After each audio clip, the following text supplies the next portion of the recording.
का प्रथम मार्ग है सरलता। प्रेरक कहानी। एक आलसी लेकिन भोला भाला युवा था। आनंद दिन भर कोई काम नहीं करता था, बस खाता ही रहता और सोता रहता। घर वाले ने कहा, चलो जाओ निकलो घर से, कोई काम धाम करते नहीं हो, बस पड़े रहते हो। वहाँ घर से निकलकर यूं ही भटकते हुए एक आश्रम में पहुंचा। वहाँ उसने देखा कि एक गुरुजी हैं, उनके शिष्य कोई काम नहीं करते, बस मंदिर की पूजा करते हैं। उसने मन में सोचा, यह बढ़िया है, कोई काम धाम नहीं, बस पूजा ही तो करना है।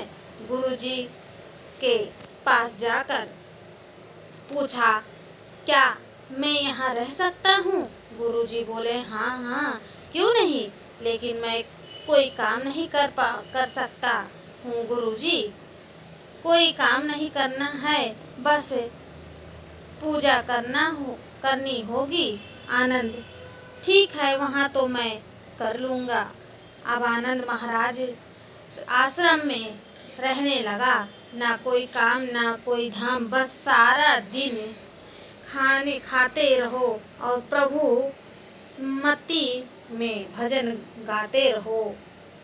महीना भर हो गया। फिर एक दिन आई एकादशी।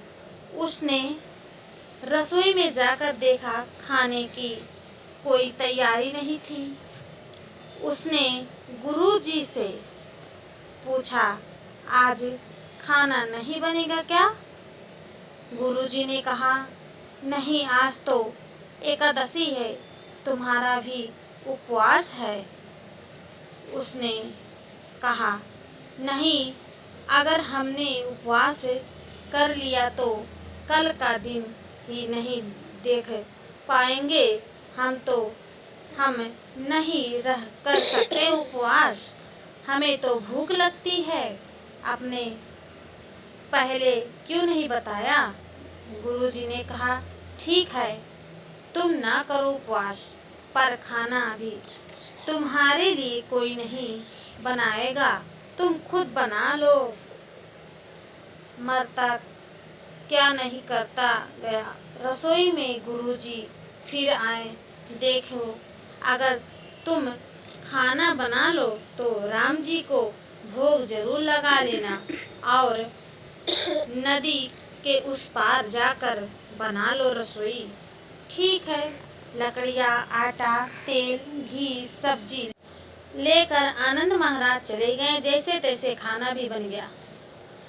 खाना लगा तो याद आया कि गुरुजी ने कहा था कि राम जी को भोग लगाना है।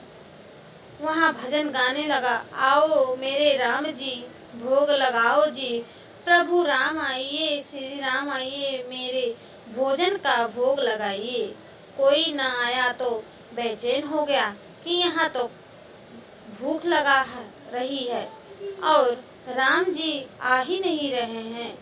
भोला मसान जानता नहीं था कि प्रभु साक्षात तो आएंगे नहीं, पर गुरुजी के बात मानकर जरूरी है। फिर उसने कहा, देखो प्रभु राम जी, मैं समझ गया कि आप क्यों नहीं आ रहे हो। मैंने रूखा सूखा बनाया है और आपको तरमल खाने का आदत है, इसीलिए नहीं आ रहे हो। तो सुनो प्रभु, आज वहाँ भी कुछ नहीं बना है, सबकी एकादशी है, खाना हो तो यहाँ भोग ही खा लो। श्री राम अपने भक्त की सरलता पर बड़े मुस्कुराए और माता सीता के साथ प्रकट हो गए। भक्त अजमनसन में गुरुजी ने तो कहा था कि राम जी आएंगे, पर यहाँ तो माता सीता भी आई हैं, तो मैंने तो भोजन बस 2 लोग का बनाया है। चलो कोई बात नहीं, आज इन्हें ही खिला देते हैं। बोला, प्रभु मैं भूखा ही रह गया, लेकिन मुझे आप दोनों को देखकर बड़ा अच्छा लग रहा है, लेकिन अगली एकादशी पर ऐसे ना करना, पहले बता देना कि कितने जन आ रहे हो और थोड़ा जल्दी आ जाना। राम जी उसकी बात पर बड़े मुग्ध हुए, प्रसाद ग्रहण करके चले गए। अगली एकादशी तक यहाँ भोला मसान सब भूल गया। उसे लगा प्रभु ऐसे ही आते होंगे और प्रसाद ग्रहण करते होंगे। फिर एकादशी आया, गुरुजी से कहा मैं चला अपना खाना बनाने पर गुरुजी थोड़ा ज़्यादा अनाज लगेगा। वहाँ 2 लोग आते हैं। गुरुजी मुस्कुराए भूख के मारे बोला है ठीक है ले जाओ और अनाज ले जा। अब की बार उसने 3 लोगों का खाना बनाया। फिर गुहार लगाई प्रभु राम आइए, सीता राम आइए, मेरे भोजन को भोग लगाइए। प्रभु की महिमा भी निराली है। भक्त के साथ कौतिक करने में उन्हें बड़े ही मजा आता है। इस बार वो अपने लक्ष्मण भरत शत्रुघ्न और हनुमान जी को लेकर आए। भक्त को चक्कर आ गया। यहाँ क्या हुआ,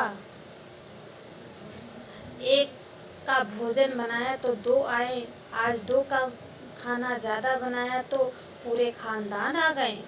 लगता है आज भी भूखा ही रहना पड़ेगा। सबको भोजन लगाया और बैठे देखता रहा। अनजाने ही उसकी भी एकादशी हो गई। फिर अगली एकादशी आने से पहले गुरुजी से कहा, गुरुजी ये आपके प्रभु राम जी अकेले क्यों नहीं आते? हर बार कितने सारे लोगों ले आते हैं। इस बार अनाज ज़्यादा देना। गुरुजी को लगा कहीं यह अनाज बेचता तो नहीं है, देखना पड़ेगा जाकर। भंडारा में कहा कि जितना अनाज चाहिए दे दो और छुप कर उसे देखने चल पड़े।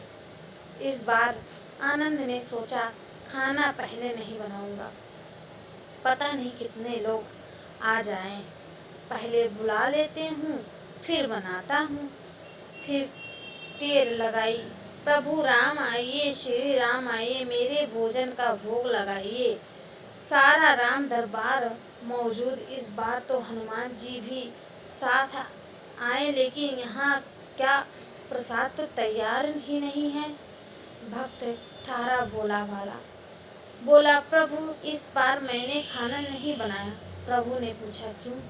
प्रभु बोला, मुझे मिलेगा तो नहीं, फिर क्या फायदा बनाने का, आप ही बना लो और खुद खा लो। राम जी मुस्कुराकर सीता माता को भी गदगद हो गई। उसके मासूम जवाब से लक्ष्मण जी बोले, क्या करे प्रभु? प्रभु बोले, भक्त की इच्छा है तो पूरी करनी पड़ेगी, चलो लग जाओ काम से। लक्ष्मण जी ने लकड़ियाँ उठाई, माता सीता आटा सानने लगी।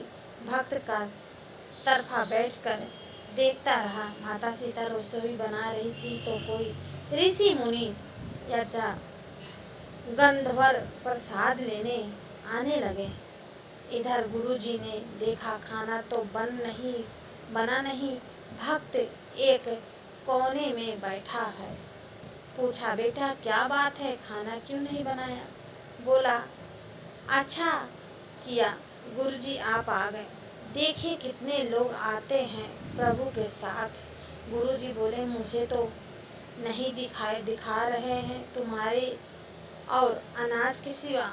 भक्त ने माथा पकड़ लिया, एक तो इतना मेहनत करवाते हैं, प्रभु भूखा भी रहते हैं और ऊपर से गुरुजी को दिखाई भी नहीं रहे हैं, यहाँ और बड़ी मुसीबत है। प्रभु से कहा, आप गुरुजी को क्यों नहीं दिखाई रहे हैं? प्रभु बोले, मैं उन्हें नहीं दिखा सकता। बोला, क्यों? वे तो बड़े पंडित हैं, ज्ञानी हैं, विद्वान हैं, उन्हें तो बहुत कुछ आता है, उनको क्यों नहीं दिखते हैं आप? प्रभु बोले, माना कि उनको सब आता है, पर वे सरल नहीं है तुम्हारे तरह, इसीलिए उनको नहीं दिख सकता। आनंद ने गुरुजी से कहा, गुरुजी प्रभु कह रहे हैं आप सरल नहीं हैं, इसलिए आपको दिखाई नहीं देंगे। गुरुजी रोने लगे। वाकई में सब कुछ पाया पर सरलता नहीं पाया सका। तुम्हारी तरह, और प्रभु तो मन की सरलता से ही मिलते हैं। प्रभु प्रकट हो गए और गुरु जी को भी दर्शन दिए। इसी तरह एक भक्त के कहने पर प्रभु ने रसोई भी बनाई। जी हाँ दोस्तों, इस वीडियो से क्या सीख मिली आप जरूर कमेंट में ज़रूर बताइएगा। हमारा वीडियो पूरा देखने के लिए आपको दिल से शुक्रिया।